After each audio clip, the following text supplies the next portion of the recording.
Bonjour à toutes et tous et bienvenue dans cette vidéo explicative sur la loi Covid-19 soumise au vote le 13 juin 2021.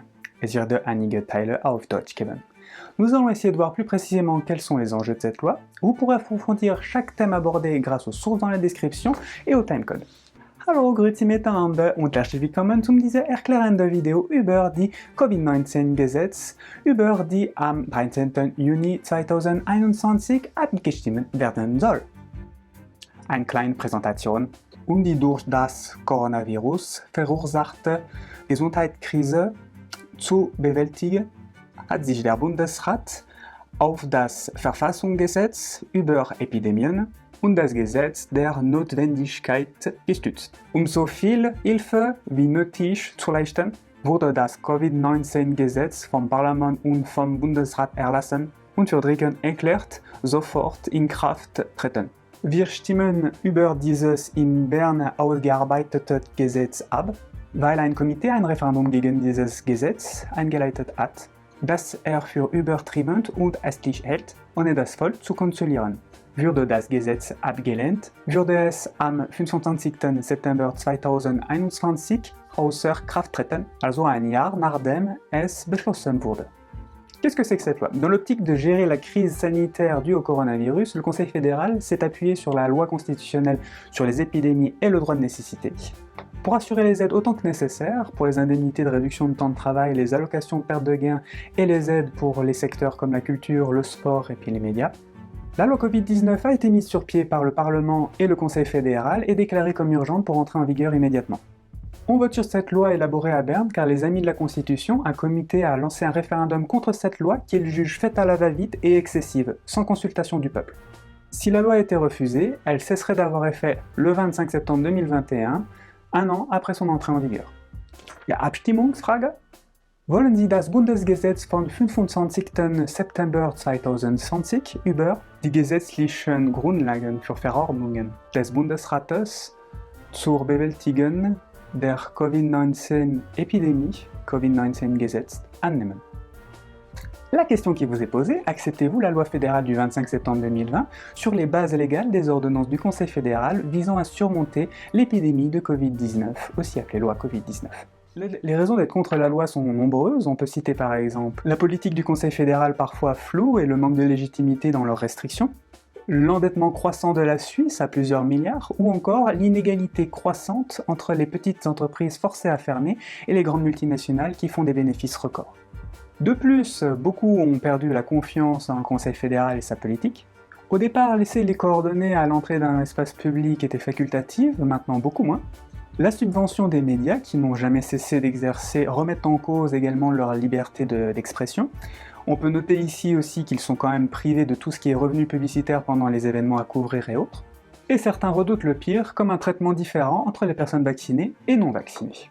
On regrette beaucoup que les aides financières prévues pour ceux les plus touchés par les restrictions du Conseil fédéral ne soient pas prévues dans une loi dédiée à part, ce qui nourrit un sentiment de prise d'otage car la loi Covid comprend les aides et le large pouvoir.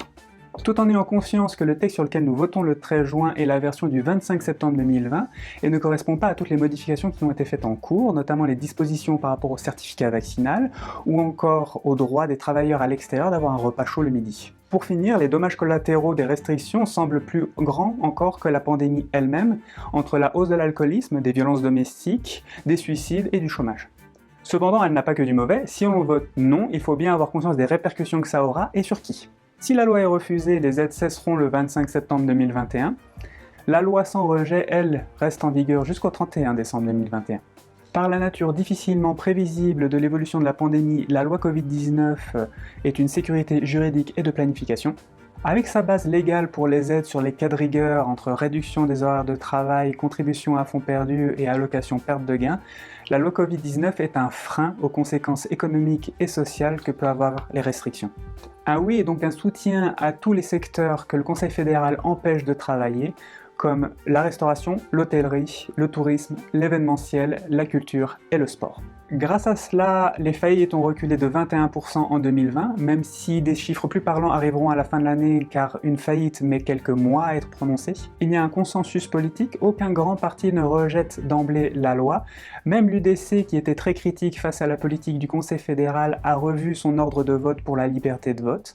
Les aides aux entreprises et aux cas de rigueur faisant pencher la balance.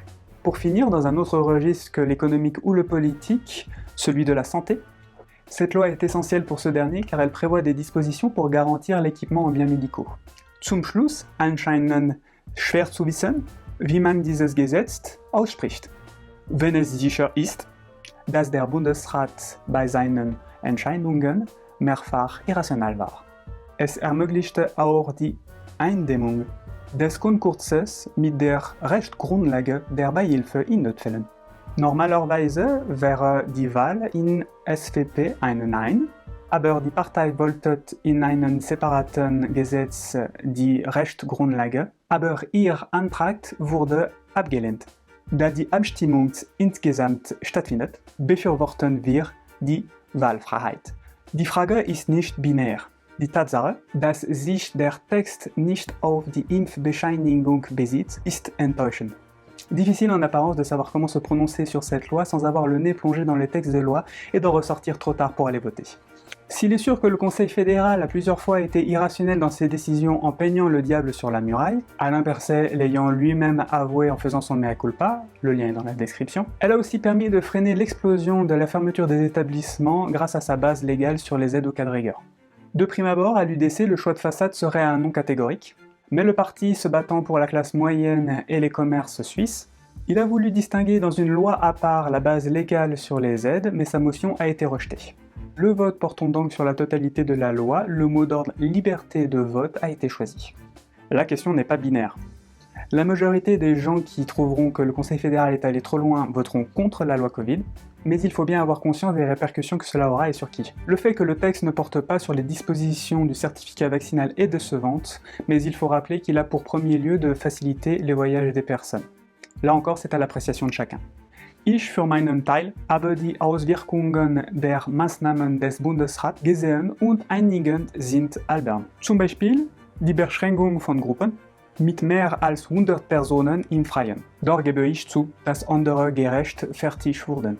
Meine Verbundenheit mit lokalen Unternehmen ist das Wichtigste, aber auch die Realität der Pandemie, von der wir betroffen sind. Daher bevorzuge ich die Rechtsgrundlage, Unternehmen zu helfen und niemand, der ja berührt und dafür stimmt. Pour ma part, j'ai pu constater les conséquences des décisions du Conseil fédéral et en effet certaines sont stupides, comme la limitation en plein air des manifestations à moins de 100 personnes, et pourtant je concède que certaines étaient justifiées même si elles ont été maintenues au-delà de ce qui était nécessaire. En temps normal, je suis pour le fédéralisme et j'aimerais envoyer un signe clair de mon mécontentement quant à la politique qui a été menée. J'attirerai l'attention sur les théories du complot qui sont souvent séduisantes, bien qu'elles permettent d'alerter et d'exercer l'esprit critique, il est facile de basculer dans l'excès, alors attention à garder cet esprit critique dans les deux sens. Mon attachement aux commerces locaux, malgré la réalité de la pandémie qui nous a touchés, me fait préférer la base légale des aides aux entreprises et aux personnes touchées et vote donc pour le oui.